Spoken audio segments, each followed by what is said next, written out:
Seltzer Kings podcasts. In the military, veterans answer the call to serve. Now it's our turn. At Hire Heroes USA, they're changing lives, helping veterans and military spouses secure meaningful careers, all at no cost.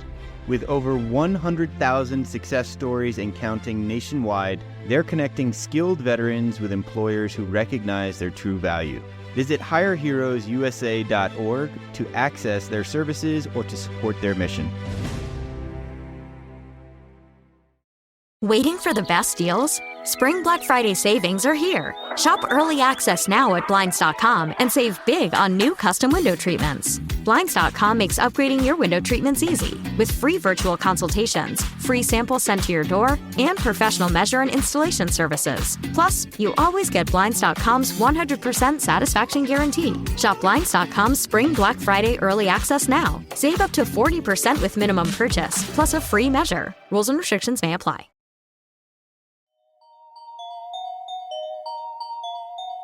Real people making bold moves.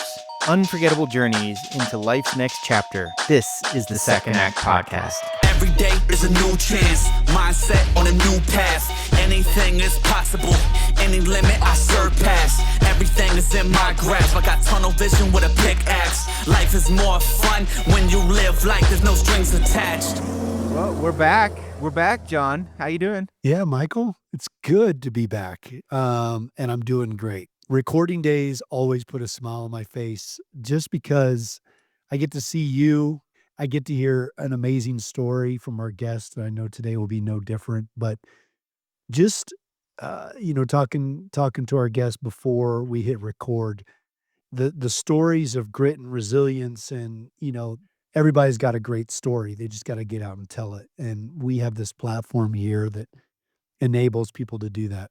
And man, I've just been encouraged lately by re-listening. We've kind of been on a recording, pause. And in doing such, I've listened to a couple of our old episodes and I just puts a smile on my face and it just instills me with more excitement to go out and pursue the dreams that are inside of me. And so, Nice. man, today's a great day. How are you doing, sir?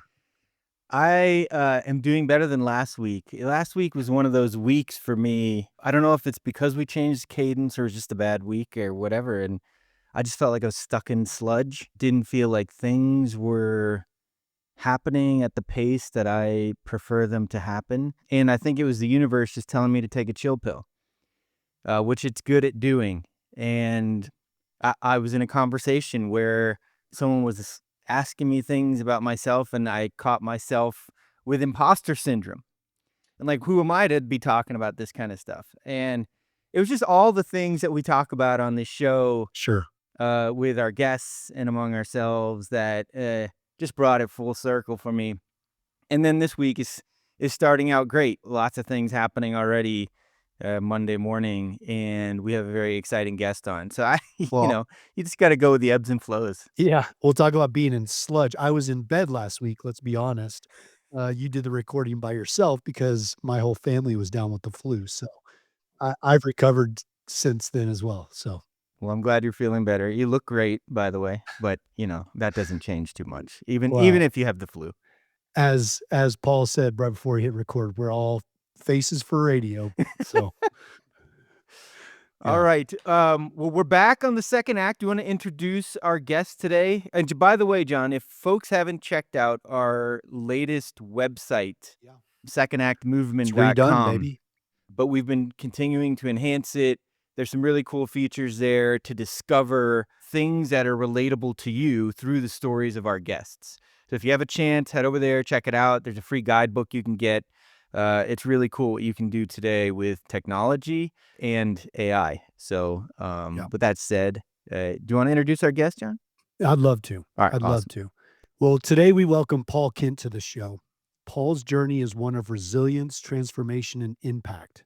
A seasoned financial leader, he built a distinguished career on Wall Street, serving as managing director and head of U.S. equity sales and trading at Jefferies, where he played a key role in shaping the firm's market strategy and institutional relationships.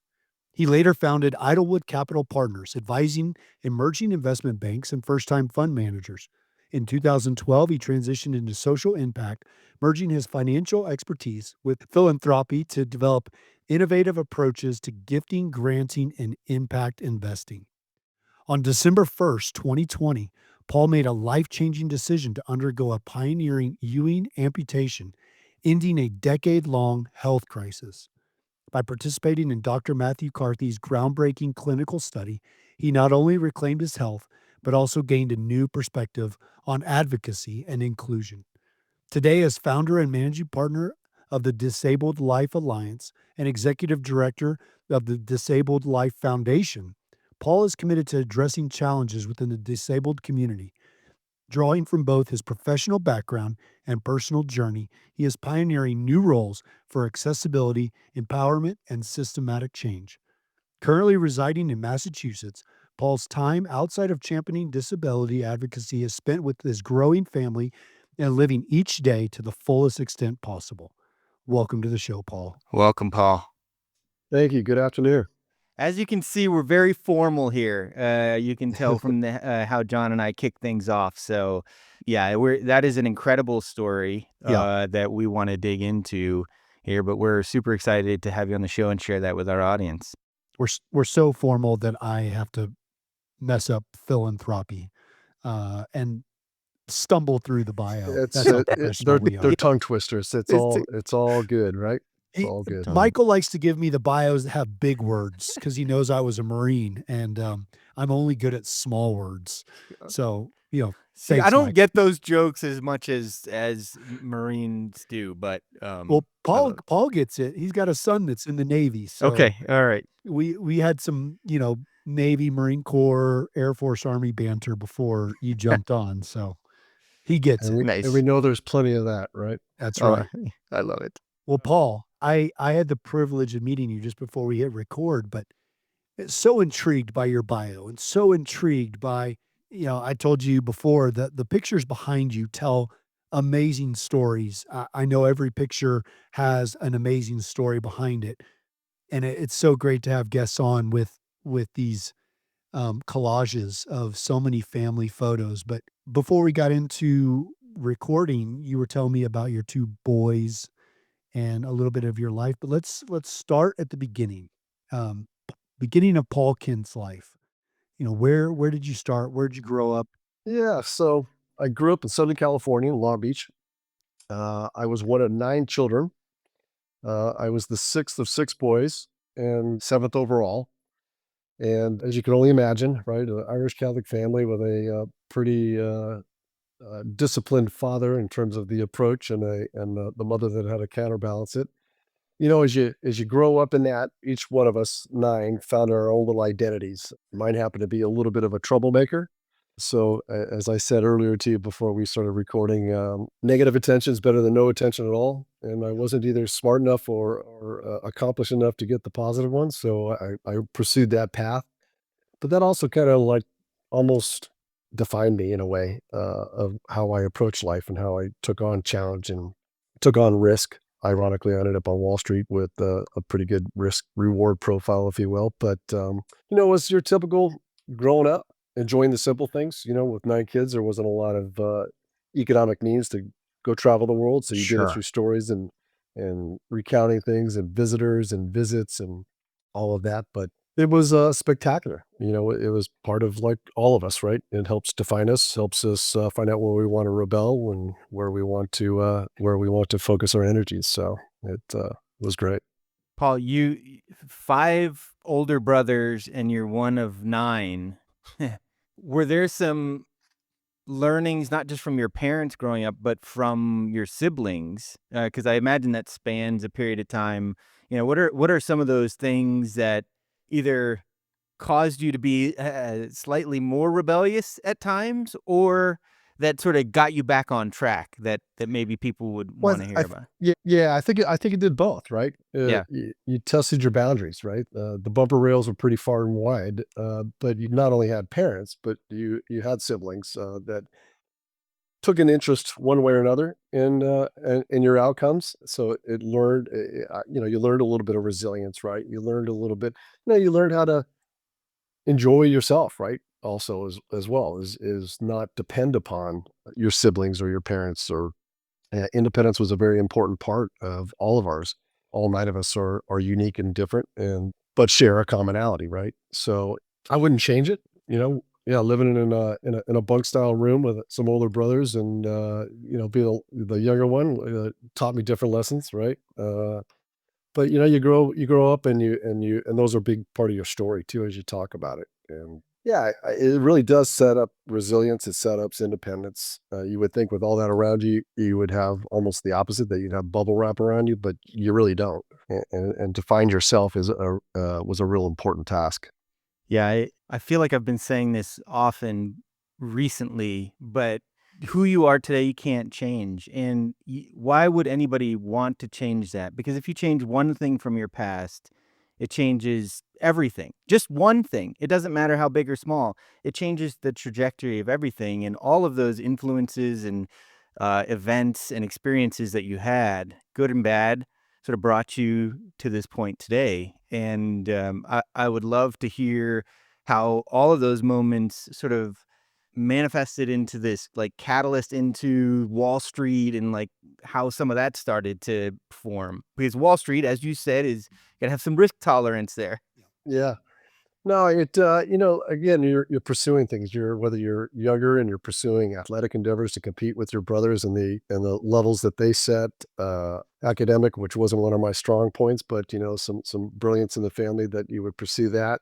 It does all go into forming you. And I one thing this journey in my chronic health issue really taught me was that you can't trip on what's behind you. If you spend a bunch of time back there, as I tell my sons, if you're looking in the rearview mirror, you're going to run into a brick wall. And that was kind of set in my growing up too, as well. Is okay, you're going to make mistakes.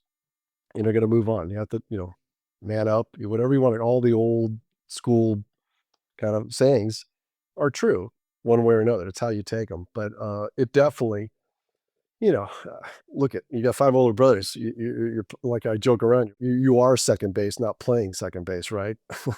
So I think it affords 2 things. Like I said, you can embrace who and what you are in all its infinite glory and dysfunction, if you will, or you can continue trying to do revision, which is kind of lost energy, right? And were you in a trading pit, or were you at describe a little bit about Wall Street? So, well, I got very fortunate. One of the big things that changed me and differentiated me and put me on a path of kind of my journey was I was a committed baseball player. I love baseball. And in my freshman year in high school, I ruptured my ankle going back for a pop fly. My foot fell into a gopher hole. Nice field we had. But so I had to find something else to do because one thing my father was very much adamant about was that all of us do something after school, whether it be something academically or music, something. You're just not coming home from school. So I chose sports, and I went to a high school that had a great water polo team and aquatics. Where and I grew up in Southern California, grew up on the water, around the water, and the water was a common theme for our family. We sailed together. We really enjoyed our time together on the water. So I went out for water polo, thinking I had an arm, I could do something, and it was great. And one of the rules was that if you played water polo, you had to swim in the spring. And lo and behold, I had some swimming talent that took me on in college. So I was really, really fortunate. I had great coaching around me. I obviously had some innate skill that they could help me harness, and it got me into the University of Michigan, which was a phenomenal thing for a closed-minded, kind of not spoiled, but maybe entitled kid from Okay. Southern California to go to a melting pot like Ann Arbor. It was great. Yeah, so I did all that, and then I came home actually my senior year because my mother, who had been battling cancer for the better part of the prior 8 years, who I was very close to, was not doing great. And I actually went back my senior year to Michigan, and in the fall, I was there for about 3 weeks, and I just couldn't handle the situation. So I took the semester off, went back to California. Not that my parents or my mother needed me to be there. It was more for me to be there kind of for myself, right? With the intent that I would go back in January, compete, take some extra classes over summer and graduate. ended up not going back. I ended up, with the great help of my coach at Michigan and the coach at UCLA, transferred to UCLA, and I graduated from UCLA after that. So I took these things that were unconventional and pathways and all that, and I didn't let it really phase me. What was important to me was my relationship with my mother and that whole situation, that I looked beyond what I was doing athletically in college and where I was. I'm like, okay, that's important to me. I'm going there. And so then I graduate, and I had thought about going to law school, and I decided not to. And my father, being who he is like, oh, you better get a job. And I'm like, how am I going to do that? And I had a brother who was on the floor of the exchange, and I took a little entry level job running tickets on the floor of the exchange, and it led to a 25-year career. Wow. I love it. Paul, I want to go back, being that you had 6 boys, 3 girls in your family. I've got to imagine your father was this larger than life individual that, in my mind, imparted just wisdom and life lessons on you guys daily. But also, I think 9 kids. How do you parcel out time for each one of them to take away some semblance of significance? So, can you kind of talk about him and his role in your life? Yeah, it's funny. My father and I, for me growing up, it was a little challenging, right? Because I was a little bit of the problem child.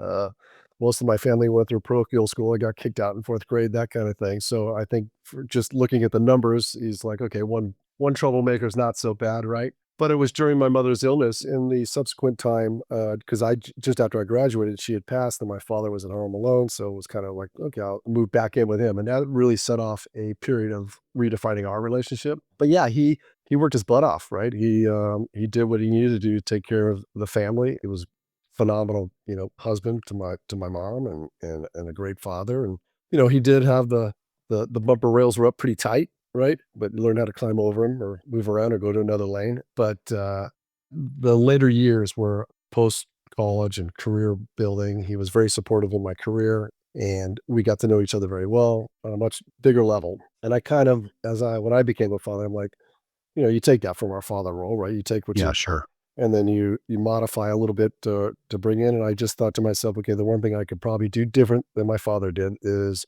I would make sure early that I was establishing that type of intense relationship with my children.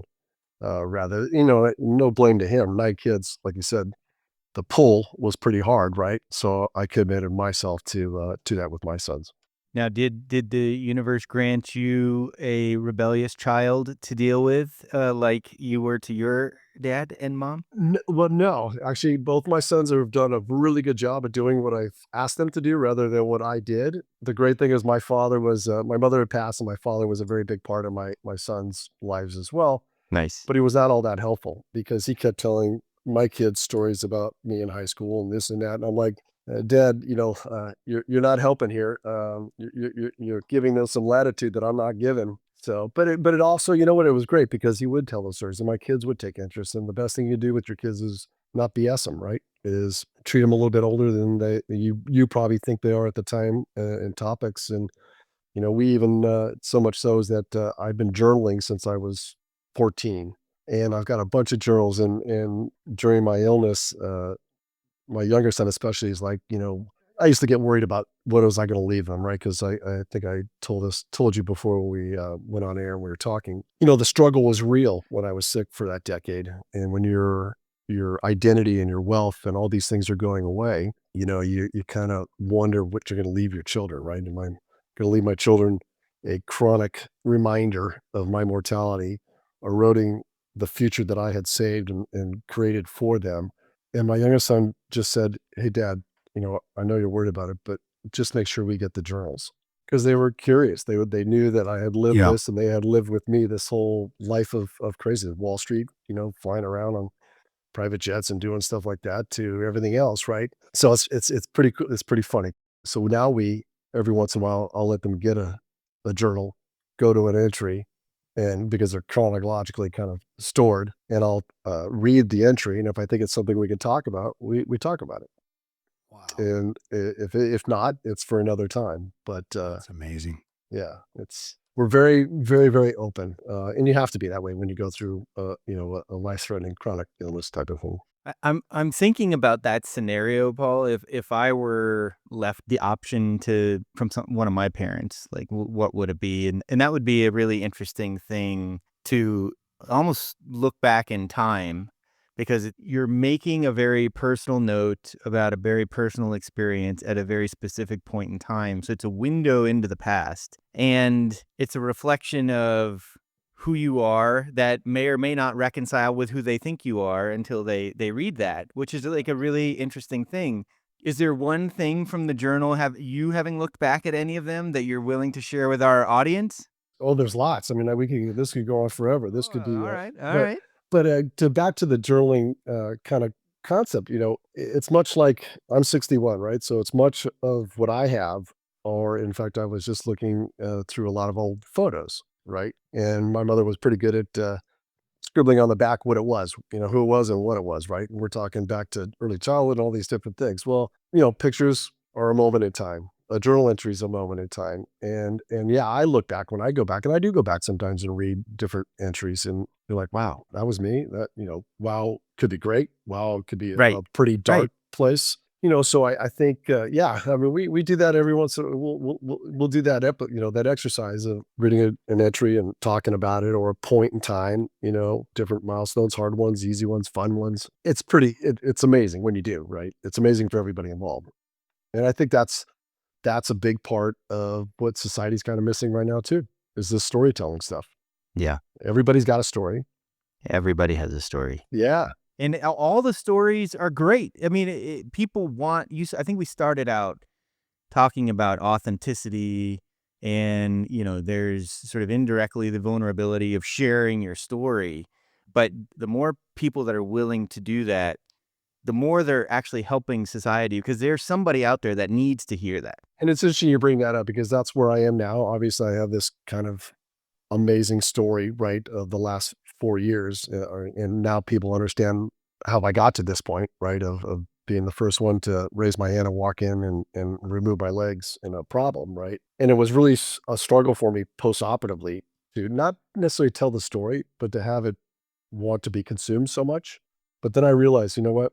In stories, we all learn something and we take away, and our life can be, more often than not, better by hearing somebody else's story. And if that's the truth, then, why not? And I'm a pretty humble guy. I mean, feel very blessed. I think I told you my mantra is pretty simple. I wake up thankful for the day ahead, and I go to bed grateful for whatever happened. You get that way pretty easily when you see mortality frequently. But yeah, the whole story thing, and my kids, who doesn't, right? Remember when you're younger, you just sit around some grown-ups and you'd eavesdrop on stories, or they tell stories.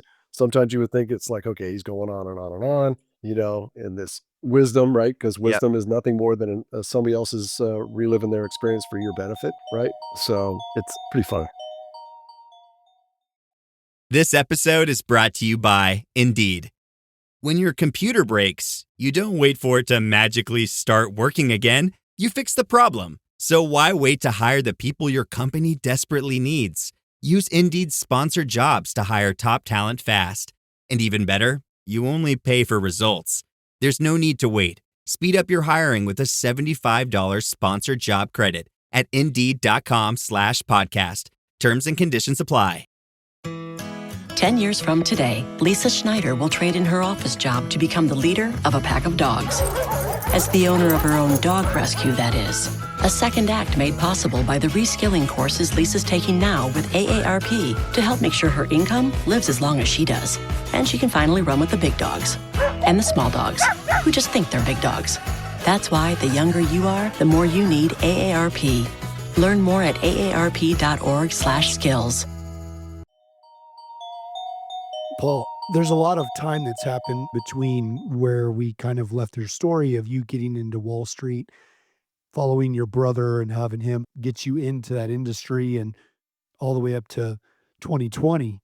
Fill us in real quick with your time on Wall Street. It was great. Yeah. I was really fortunate. I joined a very small firm called Jeffries at the time. There were 150 of us, a few offices, and we were a one-trick pony in terms of a sales trading place, working with institutional. But it was an innovative firm with an innovative leadership that created what they call the third market, was the ability to trade public stocks away from the exchange and it was really, really fascinating.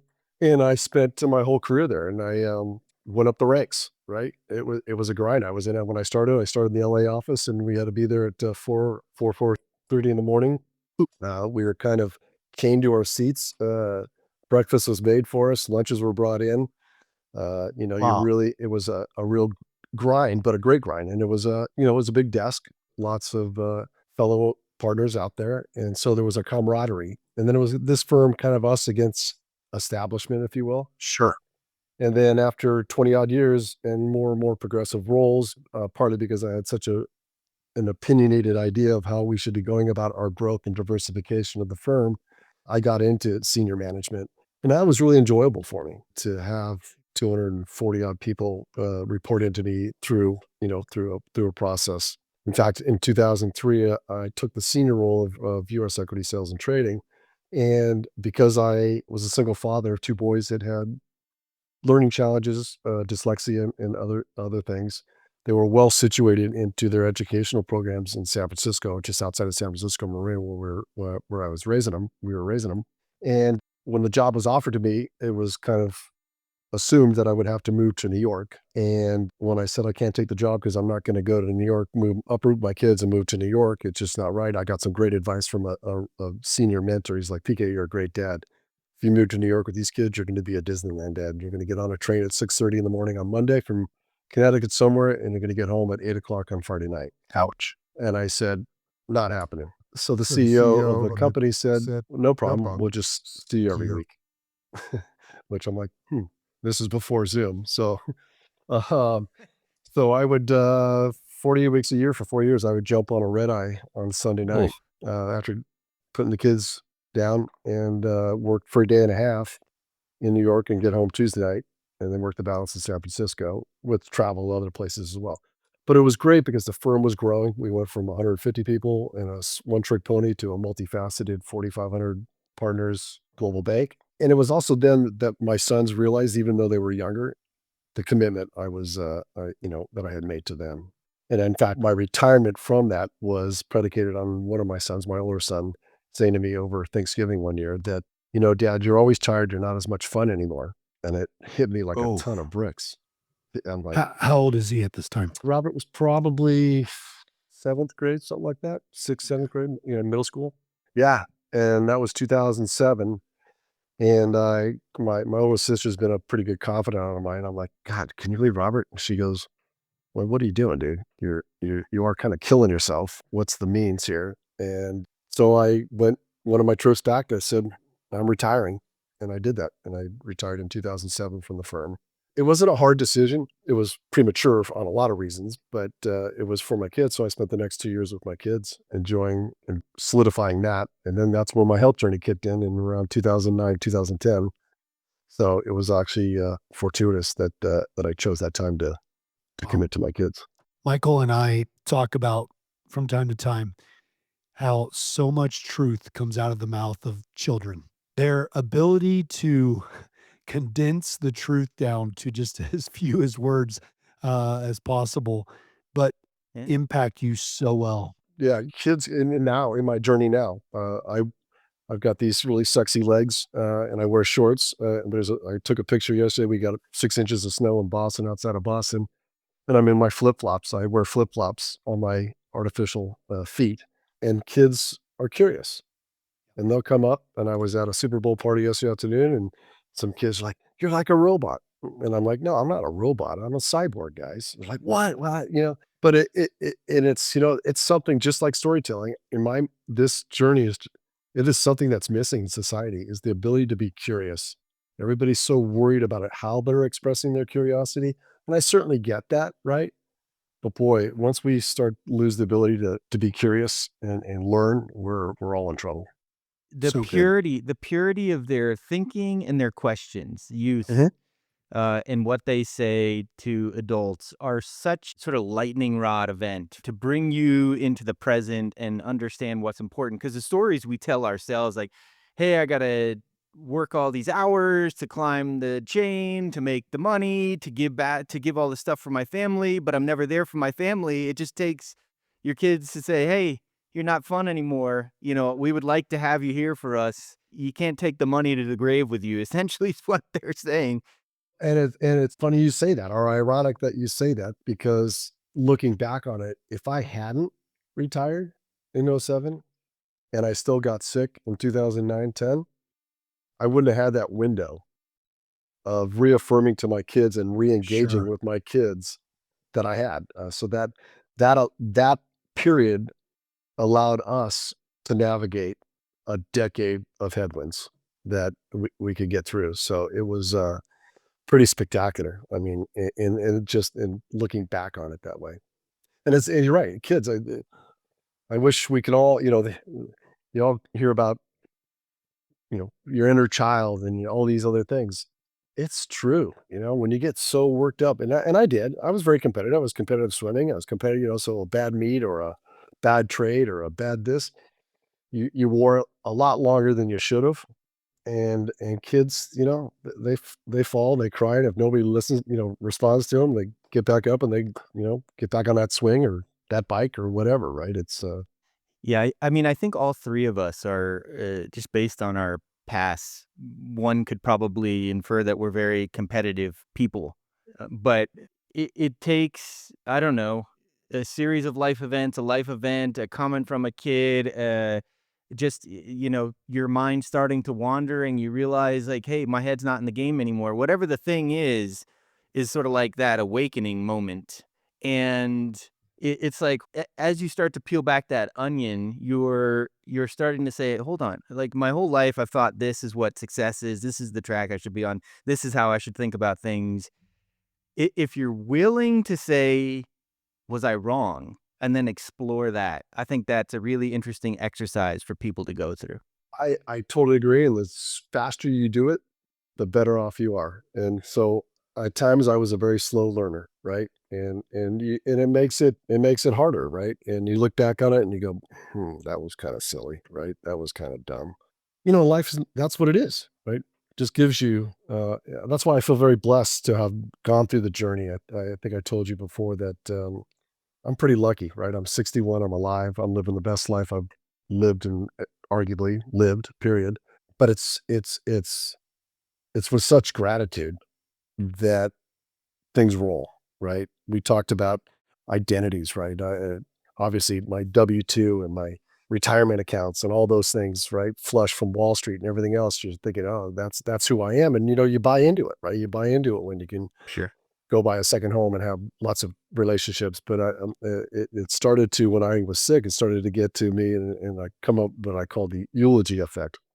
What do people say? Usually, they don't talk about how awesome their Tahoe house was or how big that boat was or whatever. They talk about the experiences they had in it or on it or around it. And, when all of my wealth eroded, thankfully, right, to keep me alive long enough to find my life-saving situation, it was a hard adjustment in a way as it was eroding. That was part of the darkness of the decade. But yeah, you start to realize that learning faster is what really is makes for a good life. Paul, I want to stop you for a sec because I mentioned at the beginning of the show that I had the flu last week, and you're talking about getting sick like it was the flu, but that's not the case. And I'm eager to hear this story. So please fill us in as you're leaving Wall Street and you mentioned this illness. What are you talking about? What Yeah, happened? so I have a genetic neuropathy, and my siblings and I all have it, right? We're obviously born with it, genetically, and the neuropathy is a lack of nerve sensation, and it's isolated to our lower extremities. For me, it was just a couple inches above my ankle, and all it was for me for 45 years of my life was lack of sensation. Which is probably pretty good because I wear flip-flops and stepping on stuff and, you don't like as my kid said, I can go firewalk, right? But, and my siblings, both younger and older, had this, but never when I was 45, I got a little blister on a toe from I was very active. I did Ironmans and open water swims and, I was kind of an endurance adrenaline junkie throughout my adult life. I had to always push my boundaries physically to keep myself mentally and emotionally stable. But I got a little blister, and that turned into a massive infection life-threatening infection and the beginning of a 10-year journey of that happening more frequently and with greater intensity, with me growing resistant to protocols and all this. Almost looked like a diabetic wound pathway, but I wasn't diabetic, and that was part of the challenge. My siblings not presenting the same way, me having this late life pivot into this thing, looking like a diabetic wound pathway, but then not being diabetic. It went from being almost a patient you're trying to cure or help to a research type of enigma. But like I said, the frequency of a boo-boo going into a massive problem increased consistently to the point where, I'd lose amputations and toes and slow but sure surgical sites. I never wore the same two shoes for 10 years because I was always offloading one way or another. And I'd get these surgical sites that wouldn't heal. So I'd have a wound vac on a foot, a PICC line to my chest for antibiotics and all that. And it kept going for 10 years. I mean, 21 surgeries and 10 years of antibiotics, growing resistant to that. It was a matter of time where an infection was going to kill me. It wasn't the functionality of my feet, but for me, that was a really big, big challenge because I was active, and to not be able to be active took me down some pretty dark paths. So you have that, you have the fact that I wasn't diabetic, so most of the things that worked on me were diabetic related. So those were out of pocket. I spent millions to stay alive, thankfully, and that's part of my journey now. It's like I had it and I got to stay alive long enough to find a solution.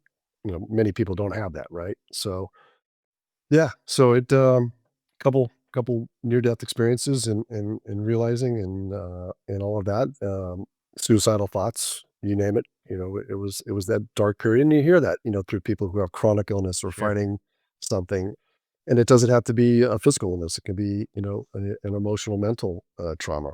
And when you're in it, like I was, it got to a point where I wouldn't even plan vacations with my kids because of the disappointment of having to cancel because of my sickness or something happening.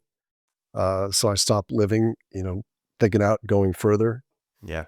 just a lot of different things over those 10 years. But in 2019, what I've been doing in this philanthropic advisory world and social impact world, one of my clients had put some money in a lab at MIT that resulted in me having a conversation with that principal investigator that led to me joining the Ewing procedure research study, which again it's great, right? I'm lucky, but not many people have a conversation that saves their life, right?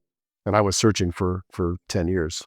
So that period, 10 years is a long time to suffer through something. So what is the thing that sort of kept you going? Because I don't know if you've read the book Man's Search for Meaning, but when you lose sort of like your purpose for living, you can sort of fall off a cliff pretty quickly. Yeah, well, I think my purpose pivoted through that. And I actually feel blessed because of it now, right? But it was always my kids. It was wanting to be around and see milestones and do all that. And that was a challenge too, because they're still middle school, high school, going into college, that kind of thing. And you're shielding them from, you think you're shielding them from the reality of your situation, discounting how smart they are, right? And that coming to see dad in a hospital, and this and that. So they were my without a doubt, the only thing that really got me through, and family and friends. But you get isolated when you're going through it. You get isolated. Your story gets a little bit tiring for people on the periphery, right? And family really has to step in, and then you're starting to think you're a burden to somebody. And once you get in your head, it's a downward spiral. So the sooner I got out of my head, the better I got. And that was in 2016 when I had suicidal thoughts, and an older sister who was concerned about that. And once I completely surrendered, all that goodness just starts to come back and percolate a little bit. Did some of that also coincide with your pivot from, the Wall Street make a buck to the impact investing, make a buck to make an impact kind of?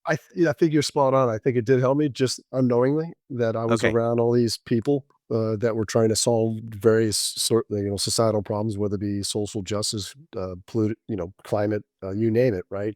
But they were taking their networks, their resources, their money, Okay. and they were trying to solve problems. So I was around a lot of really optimistic, positive minded folks, but then I would go dark, right?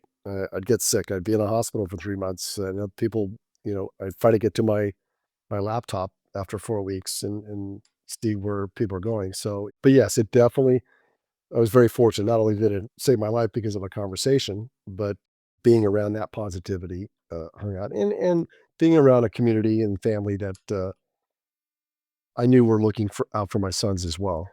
I just had to come to grips with it. Once you do surrender to things, typically good stuff starts to flow in. It's so true. Absolutely. And so how are your kids, your 2 boys, how are they navigating this time frame where you're in the hospital for weeks and months on end? Did that sever some of the relationship with them temporarily, or were you able to maintain status quo?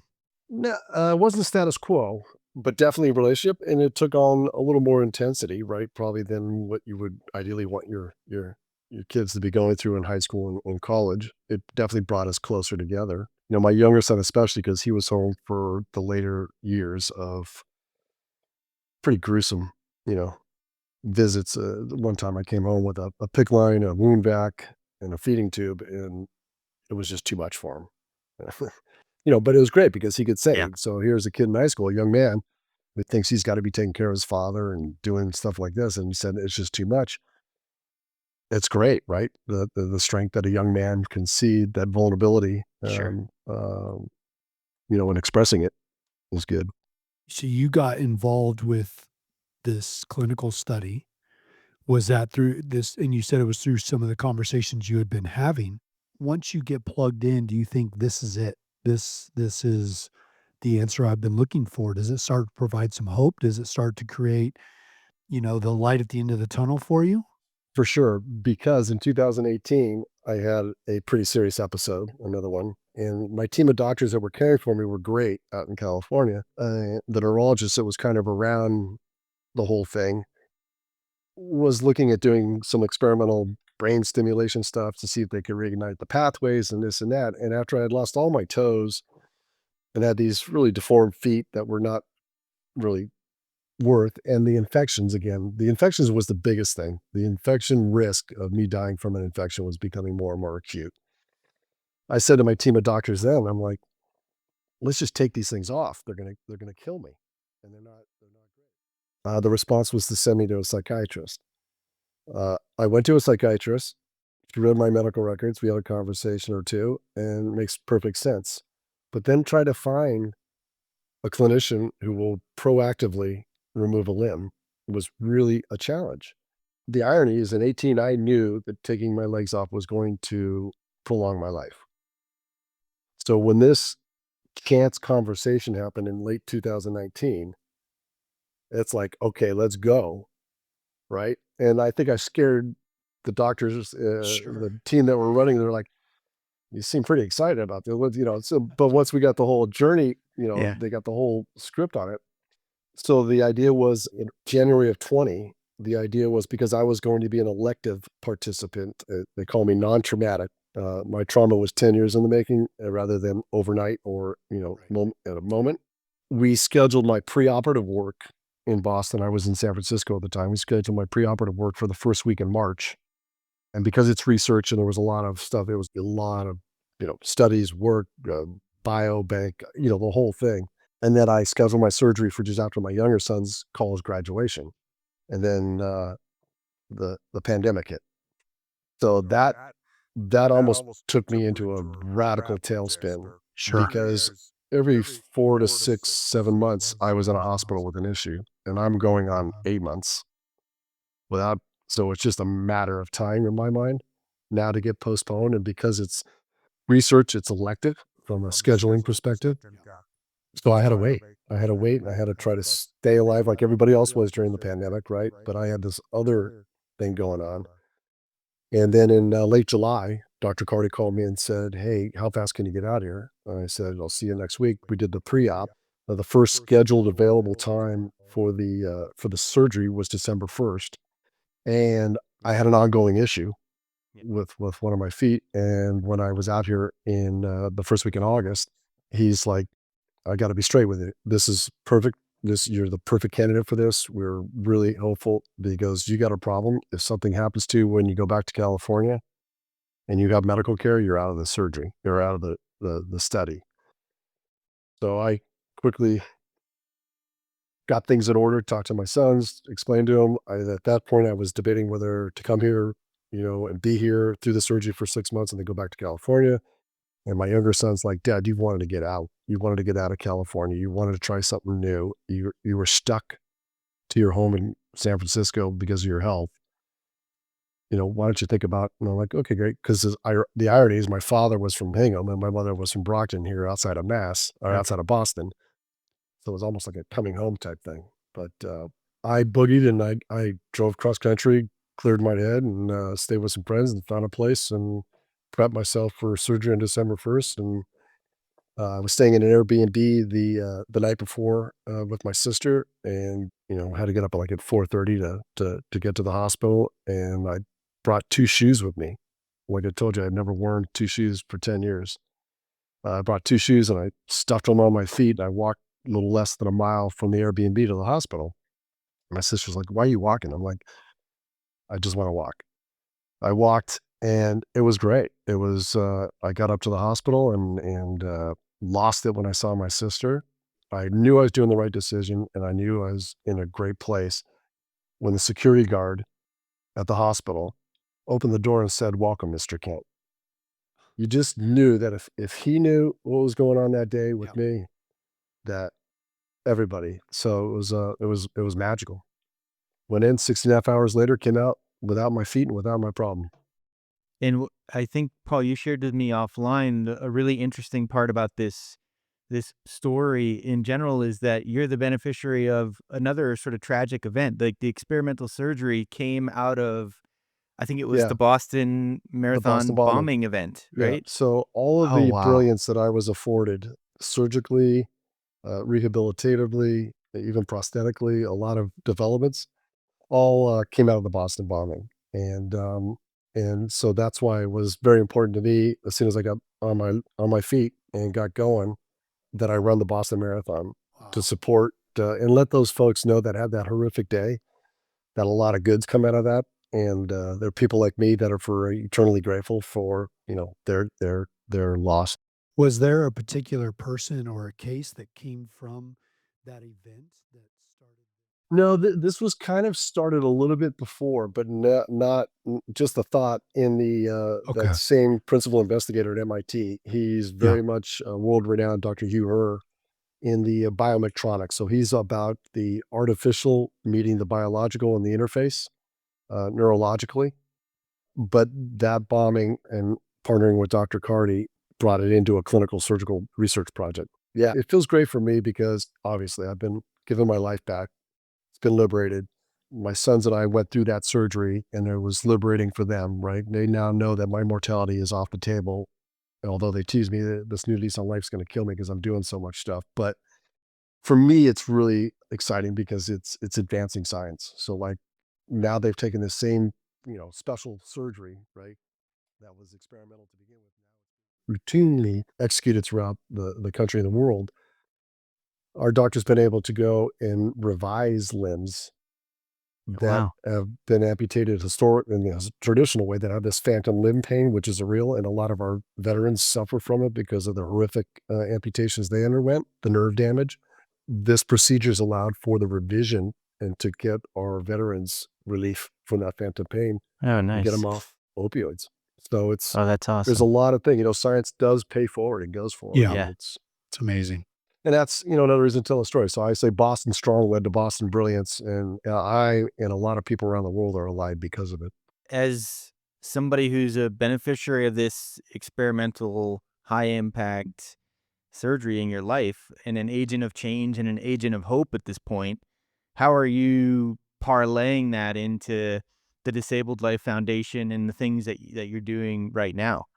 Yeah, so I committed to myself after I woke up on the 1st of December and I looked down and I saw these residual limbs that were so pristine and so beautiful compared to what my feet looked like. Yeah. I just had this kind of epiphany, if you will, that said, okay, I'm going to take what I had been doing prior, right? This social impact advisory and transactional work. I'm only going to focus 100% on the disabled community because I also became acutely aware. I've had this phenomenal outcome So my outcome, I think, should be the norm, right? Then I started diving in further, just in the amputee world, but throughout the disabled world. There are so many unmet needs, and with 30% of Americans with a disability, whether it be physical or neurological, the unmet needs are just massive, massive. And people look at it in a charitable welfare perspective. So a lot of the community remains in a almost like a victim mindset. I'm not a victim. I've been blessed, and it's how you need to reframe it. So I created the Disabled Life Alliance, which is a for-profit originally to continue that social impact advisory and transactional work with private funders who want to make a difference and solve a problem in the disabled space. And then I launched a foundation because of that's where the educational and the advocacy and the awareness stuff is going on. And between the two of them, it brings a lot of attention too. And the great thing is it's a totally investable space. How many of you have an electric toothbrush at home? Pretty much everybody, right? Yeah. Yeah. That's disability innovation, right? And Siri, all these other things we take for granted normally. Sure. So, and another reason I launched the foundation is I'm really excited. I got called by a studio out in Colorado that had this concept of doing like Amazing Race Grand Tour meets the disabled community, but not doing it in such a way that it's just this inspiration thing. I know there's a lot of inspiring stories and inspiration's great, and I don't want to get that wrong. I just want to normalize disability, Yeah. right? The more we do it, it's kind of disabled content is for the disabled, by the disabled, and in the disabled. It's not going out. So we're doing this. I got this call there, and they're like, "Well, we're interested in doing. We heard we got to talk to you." I'm like, "Great," and it was because of my story. So I thought I was going to be a participant. Well, now I'm a co-producer. The foundation's a co-producer of this show, and I guess I have, like I said, we talked about before. I have a face for radio because I'm no longer a contestant. I'm helping, but it's really cool because the foundation we're using philanthropic capital to Yep. get a TV series done, which is unique and different. And so it's all these cool things to be around because again, it goes back to just telling stories Yeah. and exposing things. So I'm pretty excited about what Disabled Life Alliance and our foundation are doing to move it. And I'm kind of provocative because of Wall Street, the way things can be engineered and how we can get all this pent up idle goodwill capital Yeah. flowing. Absolutely. 100%. It's incredibly inspirational, Paul. I mean, I'm out here in Colorado Springs, and of course, the Olympic Committee is out here, and the Olympic training facilities, and the Paralympic training facilities, and we've talked to John Register and several other individuals that are highly involved in the Paralympic community, and such a such an amazing place for me to be out here with the military. And as you mentioned, a lot of trauma from, military, but we've got a lot of retirees out here that are seeking help. And with the Olympic Committee out here, it's amazing to see these cross collaborations. And with your story and, what you're bringing now with this philanthropic arm, and it's just so impressive to see somebody's story change over decades and then have such a grand impact on now so many people that probably wouldn't have had that interaction with you and the ability to tell their story because of your story. So, Yeah, the power of collective voice, right? If oh, you absolutely. get a lot of folks, and I'm very fortunate, right, to have the opportunity to do it. So Well, our show is called The Second Act, but I've seen a transition for you from being the youngest of 6 boys into Wall Street, and then Wall Street into, you growing your career there, and then going from that career into this story of you having to adapt with the difficulties you've had in your life to now giving back because of those difficulties that you encountered and survived, and this new lease on life. So you've got like 5 different stories going on all at once, but we love to hear advice from you to our listeners and to future guests. If you were to start something again or have to redo something or give advice to somebody that's in your shoes, what would you tell them? Well, I think it's a couple things, right? My mother used to say, you are what you eat, right? Well, we are what we think. And that's one of the biggest things I think that I've learned, right? When I was in a dark place, if you're thinking dark, you're going to kind of stay there. And if you Sure. surrender and trust, right, that there are people out there that love and care and will provide a safety net for you to rebuild from, you can do that. I also realize that, fear is a real part of trauma and everybody goes through trauma. You don't enter the disabled community without trauma or being born into it. And give yourself the grace to go through it however you go through it, and you will persevere. And lastly is to try not to be a victim. I have a hard time with them. They call it limb loss in the amputee world. I'm like, get rid of the loss word, please. And I realize that, if you came in on a gurney from a car accident or a serviceman, in an IED, right? You wake up without a limb. That's not a loss because that limb is gone so that your life is still here and there is life after. And so, just try to reframe it, but give yourself the grace and to go through it as you see fit, right? Try to look through the windshield, not through the rearview mirror. And it gets a little bit easier. And it's a tremendous story of resilience, Paul. Your journey here, without question, and perspective. I think you've had some pivots in perspective over the course of that journey. And if you look back, the successful Wall Street career that led you to that 10 years of suffering, and then you being the advocate or representative to do this experimental surgery and then come out on the other side in a really good place. Yeah. And now championing that for everybody else and helping them realize, that a new beginning awaits for them. It's just really impactful. And I can't thank you enough for coming on the show and sharing it with our audience. And I mean, I've certainly taken away some things from your story. And by the way, I love your black and white photos that you have behind you. You have to tell me Yeah, when we sign up how those got there. the one right above my head is on the green monster. My buddy did. That's about 6 months after I got on my legs. So No way. sitting up on the green monster with my thing, but Michael, I was commenting on those before we started recording too, so caught my attention as well.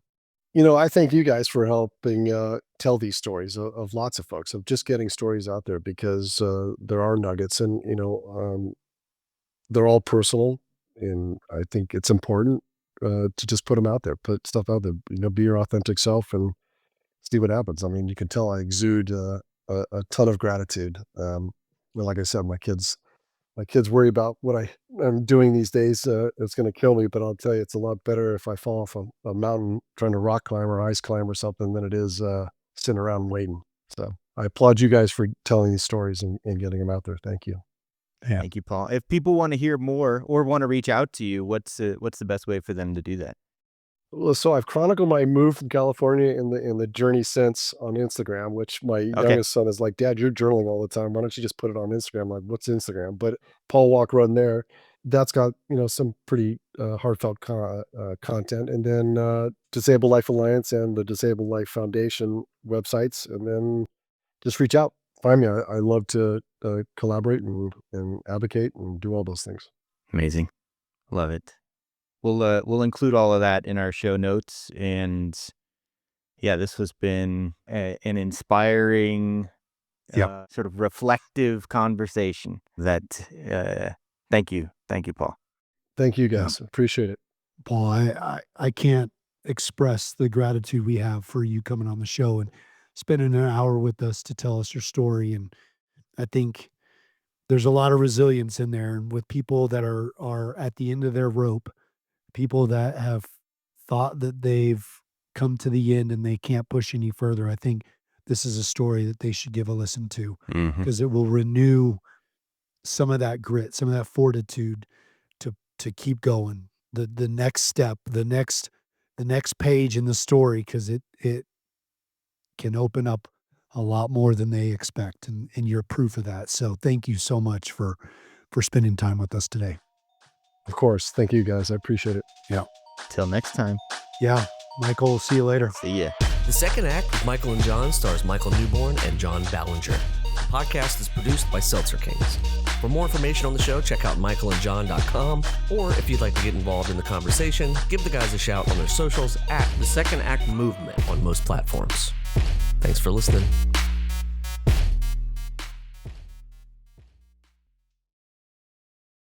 Seltzer Kings. Podcasts.